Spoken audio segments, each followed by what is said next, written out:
အားလုံးပဲမင်္ဂလာပါ TK Sharing YouTube Channel ကနေပြန်လည်ကြိုဆိုလိုက်ပါတယ်ကျွန်တော်ဒီနေ့မိတ်ဆွေတို့ကိုတက်ဆက်ပေးသွားခြင်းတဲ့အကြောင်းအရာကတော့ဘဝမှာစိတ်ချမ်းသာအောင်ဘယ်လိုနေထိုင်ကျင့်ကြံကြမလဲဆိုတဲ့နည်းလမ်းတွေကိုတက်ဆက်ပေးသွားခြင်းတာပဲဖြစ်ပါတယ်ဒါကြောင့်ကျွန်တော်ရဲ့ဗီဒီယိုလေးကိုဆုံးတဲ့အထိလိုက်ပါကြည့်ရှုပေးဖို့အတွက်လည်းပဲအားလုံးကိုတောင်းဆိုလိုက်ပါတယ်စိတ်ချမ်းသာအောင်နေထိုင်နိုင်တဲ့ဘဝနေနည်းတွေကပထမအဆုံးတစ်ခုကတော့ကျေးဇူးတင်တတ်တဲ့စိတ်ထားရှိပါဒါကဘာကိုဆိုလိုတာလဲဆိုရင်မိတ်ဆွေအနေနဲ့တနေ့တာမှာကျေးဇူးတင်စရာ3ခု5ခုလောက်ကိုအမြဲရေးမှတ်ထားပါမိတ်ဆွေပိုင်ဆိုင်ထားတဲ့အရာလေးတွေကိုကျေးဇူးတင်တတ်တဲ့အခါမှာစိတ်ထဲမှာစိတ်အေးချမ်းမှုကိုရရှိသွားစေမှာပဲဖြစ်ပါတယ်ဥပမာမိတ်ဆွေကတန်ဖိုးကြီးမားတဲ့ဖုန်းတစ်လုံးကိုလိုချင်နေတယ်ဆိုပါစို့ဒါပေမဲ့မိတ်ဆွေမှာဝယ်ဖို့အတွက်ငွေကြေးပန်းဆိုင်ရာအခက်အခဲတစ်ခုရှိနေသေးလို့မဝယ်ဖြစ်သေးဘူးဆိုရင်မိတ်ဆွေကအဲ့ဒီအတွက်ပူပင်တော့ကဖြစ်နေမဲ့အစားအခုငါမှတန်ဖိုးတင်ပြီးအဆင်ပြေနေတဲ့ဖုန်းလေးတစ်လုံးရှိနေသေးတာပဲတချို့တွေဆိုငါအခုကိုင်နေတဲ့ဖုန်းလေးလောက်တောင်ရှိကြတာမဟုတ်ဘူးငါမဝယ်နိုင်သေးပေမဲ့ငါမှရှိတဲ့ဖုန်းလေးကိုတန်ဖိုးထားပြီးစီကံရှိနဲ့ကင်တွယ်ရမယ်ဆိုတဲ့အတွေးမျိုးနဲ့ကိုမပိုင်ဆိုင်ရတဲ့အရာတွေအတွက်စိတ်တော်ကအဖြစ်မခံပဲကို့မှာပိုင်ဆိုင်ထားတဲ့အရာတွေပေါ်မှာတန်ဖိုးထားတတ်တဲ့စိတ်ထားရှိမယ်ဆိုရင်စိတ်အေးချမ်းမှုကိုရရှိသွားမှာပဲဖြစ်ပါတယ်။နံပါတ်၄ကိုချင်းစာတတ်တဲ့စိတ်ထားရှိပါလူတိုင်းမှာသူတို့ရဲ့မတူညီတဲ့ဘဝအကြောင်းအရာတွေရှိကြစမြဲပဲဖြစ်ပါတယ်။ဒါကြောင့်ကိစ္စရဲ့အတိုင်းကိုစဉ်းစားတိုင်းမှာတပားသူဘက်ကနေကြည်ပြီးကိုချင်းစာတတ်တဲ့အကျင့်လေးကိုမွေးမြူတင်ပါတယ်ကိုယ့်ဘက်ကကြည့်ရင်လက်ဖမိုးလိုမြင်ပေမဲ့သူ့ဘက်ကကြည့်ရင်လက်ဖွားဆိုတာကိုလည်းသိထားဖို့လိုအပ်ပါတယ်။ကိုချင်းစာတက်ချင်းဟာချစ်စရာကောင်းတဲ့လူရင်ချင်းမှုတရက်ဆိုရင်လည်းပဲမမှားပါဘူး။ဒီတစ်ပါးကိုမဝေဖန်မီကိုချင်းစာတက်တဲ့စိတ်ကိုအရင်ဆုံးထားလိုက်မယ်ဆိုလို့ရှိရင်မိတ်ဆွေရဲ့ပူလောင်နေမှုတွေကိုရော့ကျသွားစေတတ်ပါတယ်။ဒါကြောင့်ကိုချင်းစာတရားနဲ့သာရှုမြင်ပေးနိုင်မယ်ဆိုရင်စိတ်အေးချမ်းမှုကိုရရှိသွားမှာအသေးချာပဲဖြစ်ပါတယ်။နံပါတ်3မေတ္တာထားပါမေတ္တာတရားတည်တာအေးချမ်းမှုအစစ်ဖြစ်တဲ့ဆိုတာအားလုံးလည်းသိကြပါတယ်။မေတ္တာဟာအရာအလုံးကိုအနာယူနိုင်တာဖြစ်တဲ့အတွက်ဘဝရဲ့အေးချမ်းမှုကိုလိုချင်တဲ့သူတွေမှာမေတ္တာတရားဆိုတာရှိကိုရှိရမယ့်အရာပဲဖြစ်ပါတယ်။သူတစ်ပါးတွေအပေါ်မှာမေတ္တာထားပြီးဆက်ဆံတဲ့လို့မိမိကိုယ်လည်းခွင့်လွတ်တတ်တဲ့စိတ်ထားရှိရပါမယ်။ကိုယ်နဲ့ပတ်သက်တဲ့သူတွေပေါ်မှာမေတ္တာထားပြီးဆက်ဆံရင်တစ်ဖက်သူလည်းအေးချမ်းတယ်လို့ကိုယ်တိုင်လည်းအေးချမ်းမှုကိုပြန်လည်ရရှိစေတတ်ပါတယ်။ဒါကြောင့်မေတ္တာတရားဟာစိတ်ကိုငြိမ်းချမ်းစေတဲ့အကြောင်းအရာတွေထဲကအရေးပါတဲ့အရာတစ်ခုလည်းပဲဖြစ်ပါတယ်။နံပါတ်4လက်ရှိအချိန်ကိုအာရုံစိုက်ပါစိတ်ငြိမ်းချမ်းမှုကိုပိုင်ဆိုင်ခြင်းနဲ့ဆိုရင်လက်ရှိအချိန်ကိုပဲအာရုံစိုက်ထားပါ။ဘာကြောင့်လဲဆိုရင်အတိတ်ကိုပြန်တွေးရင်ချစ်ခဲ့ပြီးတဲ့အရာတွေနဲ့ပတ်သက်ပြီးနာကျင်ကြေကွဲမှုတွေစိတ်မကျေနပ်ဖြစ်မှုတွေကိုခံစားရစေကစိတ်ကိုပူပင်တော့ကရောက်စေတတ်ပါတယ်။နောက်ပြီးဖြစ်မလာသေးတဲ့အနာဂတ်ကိုကြိုတွေးနေမယ်ဆိုရင်လည်းဖြစ်မလာသေးတာတွေအတွက်စိုးရိမ်ပူပန်မှုကိုဖြစ်စေတတ်ပါတယ်။ဒါကြောင့်စိတ်အေးချမ်းမှုကိုရရှိခြင်းနဲ့ဆိုရင်လက်ရှိအချိန်ကိုတန်ဖိုးထားပြီးအကောင်းဆုံးနေထိုင်တတ်ဖို့လိုအပ်ပါတယ်။နံပါတ်5သဘာဝတရားနဲ့ထိတွေ့ပါသဘာဝတရားဟာပကသနာမပါတဲ့စိတ်အေးချမ်းရာနေရာတစ်ခုပဲဖြစ်ပါတယ်။တနေ့လူအများနဲ့ပေါင်းသင်းဆက်ဆံရမှုတွေကြောင့်မိတ်ဆွေတို့ရဲ့စိတ်တွေညဉ့်ညူးလာတဲ့အခါမှာအေးချမ်းတဲ့ပဝန်းကျင်မှာမိနစ်20လောက်ခဏကြာအောင်လမ်းလျှောက်ထွက်ကြည့်လိုက်ပါ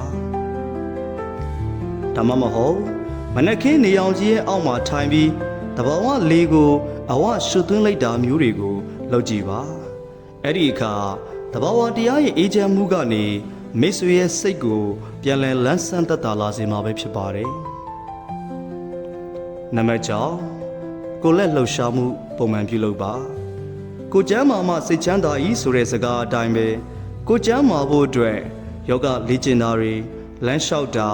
စပိန်စီးတာစတဲ့ကိုလက်လှုပ်ရှားမှုတွေကို ပုံမှန်လှုပ်ဆောင်ပေးမယ်ဆိုရင်လည်းစိတ်ပြီးစည်းမှုကိုရောကြစေပြီးစိတ်ချမ်းသာမှုကိုဖြစ်စေတတ်ပါတယ်။ဒါကြောင့်ကိုယ်လက်လှုပ်ရှားတဲ့လေ့ကျင့်ခန်းတွေကိုပုံမှန်ပြုလုပ်ခြင်းဟာလည်းစိတ်ကိုအေးချမ်းစေပြီးစိတ်ပြီးစည်းမှုတွေကိုများစွာရောကြစေပါတယ်။နံပါတ်9အယိုးရှင်းဆုံးပဲလှုပ်ဆောင်ပါစိတ်အေးချမ်းတဲ့ဘဝကိုပိုင်ဆိုင်ခြင်းနဲ့ဆိုရင်မလိုအပ်တဲ့ရှုပ်ထွေးမှုတွေကိုလျှော့ချဖို့လိုအပ်ပါတယ်မိတ်ဆွေကကိုယ့်အတွက်အရေးမပါတဲ့အလုပ်တွေအရေးမပါတဲ့လူမှုဆက်ဆံရေးတွေတာဝန်တွေနဲ့ပဲအမြဲအချင်းကုန်နေတဲ့ဆိုရင်မိတ်ဆွေဟာလူတကာဖြစ်တဲ့အမိုက်ကိုလက်ခံရရှိထားတဲ့အမိုက်ပုံးလိုဖြစ်လာပါလိမ့်မယ်တန်ဖိုးမရှိအရေးမပါတဲ့အရာတွေနဲ့ပြည့်နေက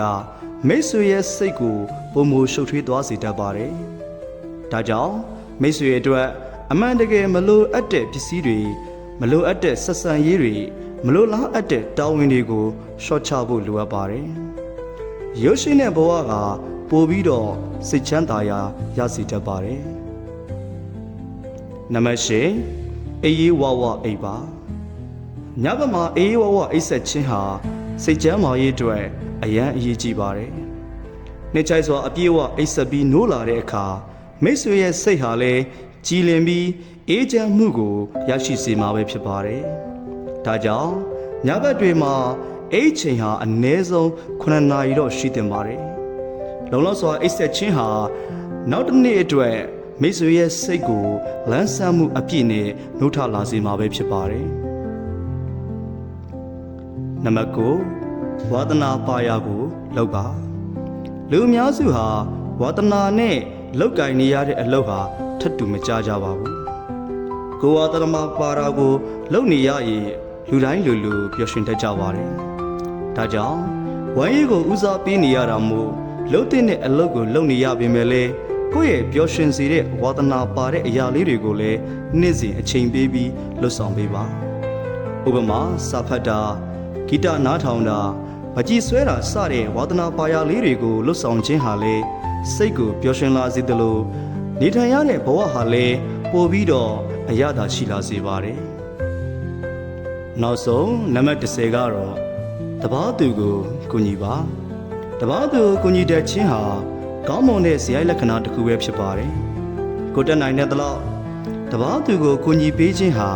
တပားသူလည်းအကျိုးများစေသလိုမိမိကိုယ်တိုင်နိုင်လည်းကောင်းမွန်တဲ့စိတ်ချမ်းသာမှုတွေကိုပြန်လည်ရရှိစေတတ်ပါတယ်။ဥပမာလောအားဖြစ်ဖြစ်ငွေကြေးဖြစ်ဖြစ်လိုအပ်နေတဲ့သူတွေကိုကူညီပေးခဲ့တယ်ဆိုရင်အချိန်တစ်ခုရောက်တဲ့အခါမှာကိုယ့်ရဲ့ကူညီပေးခဲ့မှုတဲ့အကျိုးတွေကိုပြန်လည်ရရှိလာစေတတ်ပါတယ်။ဒါကြောင့်တပားသူကိုကူညီခြင်းဟာလည်းစိတ်ကိုအေးချမ်းပျော်ရွှင်စေတဲ့လှုပ်ဆောင်ချက်တစ်ခုပဲဖြစ်ပါတယ်။ကျွန်တော်အခုပြောပြပေးခဲ့တဲ့နီလန်း10ခုဟာမိတ်ဆွေတို့ရဲ့စိတ်ကိုအေးချမ်းစေပြီးတာယာပျော်ရွှင်တဲ့ဘဝကိုပိုင်ဆိုင်နိုင်စေမယ့်နီလန်း10ခုပဲဖြစ်ပါတယ်။ဒီနီလန်းတွေဟာဘဝကိုပုံမစိတ်ချမ်းသာစွာဖြတ်သန်းနိုင်ဖို့နဲ့မိတ်ဆွေကိုပျော်ရွှင်နိုင်စေဖို့အတွက်ကူညီပေးနိုင်ပါလိမ့်မယ်။ဘဝဆိုတာမိတ်ဆွေရွေးချယ်လိုက်တဲ့မျက်မှန်နဲ့ကြည့်ရှုရတဲ့ခရီးတစ်ထောက်သားလေးဖြစ်ပါတယ်။ဒါကြောင့်ကျွန်တော်အခုဒီနေ့တင်ဆက်ပေးခဲ့တဲ့အကြောင်းအရာဟာမိတ်ဆွေတို့အတွက်အကျိုးတစုံတရာရရှိစေမယ်လို့မျှော်လင့်မိပါတယ်။မိတ်ဆွေတို့ကိုယ်တိုင်လည်းစိတ်ချမ်းသာတဲ့ဘဝတွေကိုပိုင်ဆိုင်နိုင်ကြပါစေ။နောက်နေမှာလည်းပဲအခုလိုမျိုးမိတ်ဆွေတို့အတွက်အကျိုးရှိစေမယ့်အကြောင်းအရာတွေကိုပုံမှန်တင်ဆက်ပေးသွားမှာဖြစ်တဲ့အတွက်ကြောင့်ကျွန်တော်ရဲ့ channel လေးကို subscribe လုပ်ထားပေးဖို့အတွက်လည်းတောင်းဆိုလိုက်ပါတယ်။ကြည့်ရှုအားပေးခဲ့ကြတဲ့သူတူတယောက်ချင်းစီကိုကျေးဇူးအထူးပဲတင်ရှိပါရခင်ဗျာ။